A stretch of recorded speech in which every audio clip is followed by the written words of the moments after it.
What's up guys, my name is Jason Lankin, this is my YouTube channel and this is the fourth video in this video series covering the 4 cognitive functions of the INTJ personality type.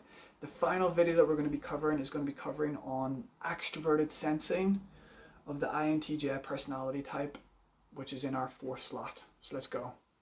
So yes, extroverted sensing is in our 4th slot position known as the inferior position.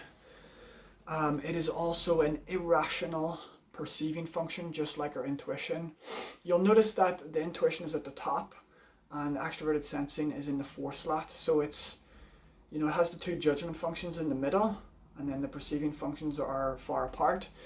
And the thing about this, it can make us really have this conflict in our perceptions, because we're usually so stuck in our introverted intuition world, in our heads, future orientated, that we kind of miss a lot of the sensory stuff. We kind of miss a lot of what's going on in the real world because we're so stuck in our heads and we don't have that balance between what's going on, what the potential future could be and what we're experiencing in the present moment. Usually we become super dominantly focused on the future, and because we have 4 slot SE, it usually means that we miss a lot of the sensory world, a lot of what's going on in the external world.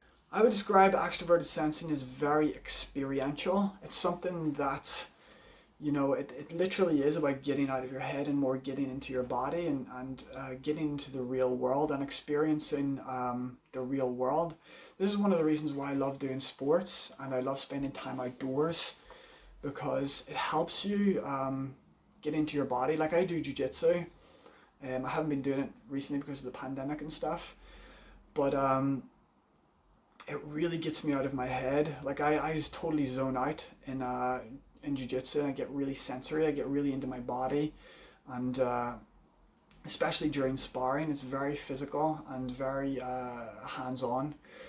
And again, why I love nature, because nature gets you into your senses and you're always looking at the plants and the animals and the weather, and you kind of feel the temperature and all that type of stuff. So it kind of gets you more into this kind of experiential sensory way of being.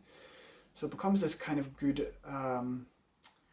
way of escaping from being in your head all the time. Like being an INTJ is just like a non-stop, we have a non-stop train of thought that goes on all day, every day for years. And sometimes you just need to get out of your head and like get into your body, get out into the world and do something in the sensory. It's very concrete, it's very materialistic, so concerned with the physical, concerned with, like I said, the materialistic and concrete aspects of reality, as opposed to the underlying metaphysics or underlying causes. I would personally say that extroverted sensing is like the INTJ's the most funnest function, or the most entertaining function. And where this usually comes out is when we're around people that we're really comfortable around. If we're really, really comfortable, meaning that I don't feel like anybody in my immediate environment is judging me in a bad way, I can really fall into my SE, my extroverted sensing. And you do this thing called aspiring with your inferior function. So this is kind of a term that I've heard. When you aspire with your inferior function, you do this thing called ego shifting. So you ego shift into your subconscious. And this is the 4 sides of the mind. I can get into this into a later video. But the subconscious mind of the INTJ is the ESFP type, and the ESFP type is the entertainer. So when an INTJ gets into their inferior SE function, they can ego shift into the ESFP subconscious and become this, excessively entertaining person, usually very goofy. There'll be lots of just like having lots of fun. It'll be lots of entertaining, trying to have a laugh and basically just do lots of silly things. It's really just like you just kind of revert to like a childhood state and you just do lots of silly, weird, funny things, just like kids do. And that's why I would describe extroverted sensing as our most fun function, and it usually only comes out around people that I'm really relaxed around. So if I'm very stoic or disinhibited, it usually means that I'm not comfortable where I am. But if I'm very free and open and relaxed and having a lot of fun, it means that I perceive everybody around me to be not judgmental, and I can be comfortable and basically be my best self. Because it's in the inferior position, what it can actually make us become very concerned about our presentation. So basically, concerned about our presentation to others. We want to make sure that we give others a good experience. We want to make sure that we're perceived or seen by others in a good way. Like sometimes I have insecurities about these videos. Like for example, I don't have like a studio office where I can record these videos.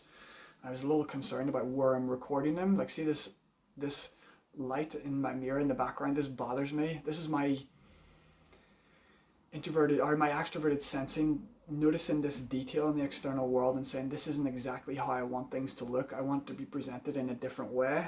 And because in that inferior position it's a little underdeveloped, it gives us this kind of almost like insecurity about how we're presenting ourselves to the world. It can also be a source of performance anxiety, specifically if we haven't practiced whatever it is that we're expected to do. Like obviously when you're going to present something to others, if you practice a lot and you practice over and over and over and over and over again, what you will end up doing is you'll end up presenting it in a way that's really good. But if you haven't practiced those things for a long period of time and gotten really good at whatever it is you're going to be presenting to others, and you're expected to do something that you don't really know how to do, it can give us this kind of performance anxiety because we're afraid that we're going to give people a bad experience. Although I will say, contrary to that, I will say that when I have practiced something in grave detail, I then actually, by being observed by others, it actually spurs me on to be even better. One of the things I really get good at is when in jiu-jitsu tournaments, in martial arts tournaments, and I have a crowd watching me, I perform much better than when I'm not being observed. And I've even noticed that in my martial arts club, when I'm doing open mat training or sparring with other opponents. Let's say if the main instructor is there, the head instructor in the club, if he's sitting on the mat watching all of the students and I know he's there, I'm more likely to try much more harder because he's observing me perform. So if I don't know what I'm doing and I'm trying to do something and other people are observing me, it can give me anxiety. But if I feel confident in doing what I'm doing and people are observing me, it really pushes me on to perform better and can actually make me do much, much better. Yes, it is also a source of perfectionism. And again, this has positive and negatives. You can have healthy perfectionism, which is basically working towards something in a way to actually produce a good display or a good outcome so that other people, we want to make sure that every detail of something that we're doing is correct. Like one of my goals is to build a website, but I want to make sure that I have a job in place so I don't have to worry about rushing the build of the website, so I can perfect every single detail of it so that when I do publish it to the world, it'll look exactly how I want it to look. But the problem also with that is basically if we can't get something looking the way that we want it to look, it will inhibit us from actually taking that action because we'll think there's no point in me doing this because I can't do it the way that I want to do it. And it can be a source of inhibition and something that can actually prevent us from moving forward or doing what we actually really want. And the last and final thing that I want to cover about how I perceive extroverted sensing is that it leads to a lot of zoning out because, and this isn't necessarily because of extroverted sensing, it's because of our dominant function, introverted intuition. And then extroverted sensing is on the fourth slot, so it's 3 slots below. Because our introverted intuition is so dominant, we spend like 80% of our time just in our imaginal world, imagining about the future. And because of that, we miss a lot of what's going on in the sensory world. We don't really see what's going on around us. A good example of that is when I'm in work and I'm sitting in the office and maybe a customer comes into work. So I work in like a town hall, and basically one of my job roles is giving information out to tourists that come into the local town. So I could be sitting in the office and I could be totally in my head, zoning out, thinking about whatever. And then someone walks in And I literally have to snap out of my imaginal world and I reorientate my attention to this person, to like pay attention to the sensory information that's coming at me.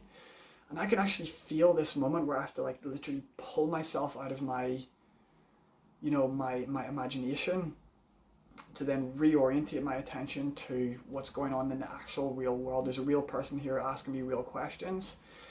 So there is this tendency, having it low down in the fourth slot means that we end up zoning out a lot and missing a lot of data that's coming in the world. But then as soon as the person walks off and I've dealt with them, I easily slip right back into my imagination without very little effort. It becomes kind of hard to snap out of our imagination and get into the sensory. And that's kind of why, at least for me, that's why I like doing sports, and that's why I like spending time in nature, because it naturally stimulates that. It naturally encourages you to get into your body. It naturally encourages you to get into your senses. But yeah, that's another way of how I would perceive extroverted sensing, is we don't really pay attention to what's going on in the real world, and we tend to miss lots of information. So that is it, guys. Thank you for watching. This is the 4th video covering extroverted sensing, and that's my series complete. I hope you enjoyed it. I try to cover them the best that I can. I'm by no means claiming to be an expert in MBTI or an expert in the INTJ personality type. This is just my perspective. I didn't do any research when I was researching this. I just wrote them down on a paper and just wrote all of the bullet points what I thought were relevant to each function, at least how I perceive it. So it's totally organic. I just came up with these ideas myself. So if you watched all 4 videos, thank you for watching. I really appreciate it.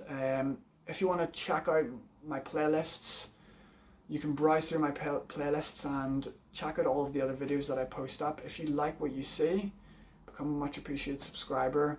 Also, you know, hit that like button, comment, watch these videos right to the end so I can get that watch time to get this channel growing a bit more. And yes, guys, I really appreciate it. Thank you for watching, and I will see you next time. Bye.